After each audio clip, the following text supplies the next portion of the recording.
Less than 1 month after issuing her legal opinion that retroactive raises given to Adelup staffers was illegal, the Attorney General of Guam is endorsing Bill 222.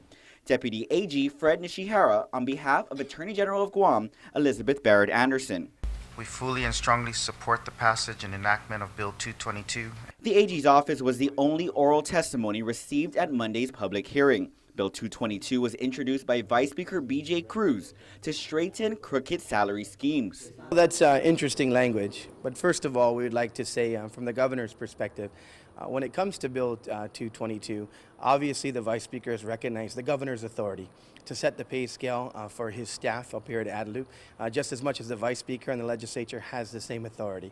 Bill 222 prohibits unclassified gubernatorial staff from receiving bonus pay and requires that any increases are made in 26 equal installments instead of one lump sum payment.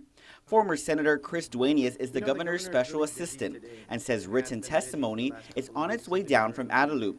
For reasons of parity, he says, the same proposal should be given to the legislature and the judiciary as well. With the Vice Speaker going down this road, which is fine, the governor says that's understandable, the 26 pay periods.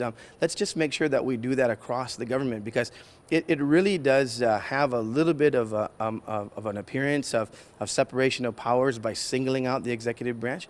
Duenas says because other unclassified employees are capable of getting bonuses in other government branches, Adelup should not be at the center of this bill.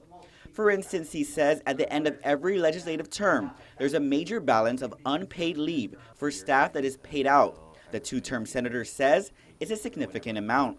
Interestingly enough, it seems that almost every staff member never took any leave at all. In fact, one of our recommendations is maybe they implement a use it or lose it provision with regard to this payout, because it seems like the full amount of hours accrued in terms of annual leave is exactly what paychecks get cut for. So it's considerable amount of money, Ken, definitely on the scale of what the Vice Speaker was concerned about with Adelup. In her legal opinion, AG Barrett Anderson recommended the retro raises be paid back.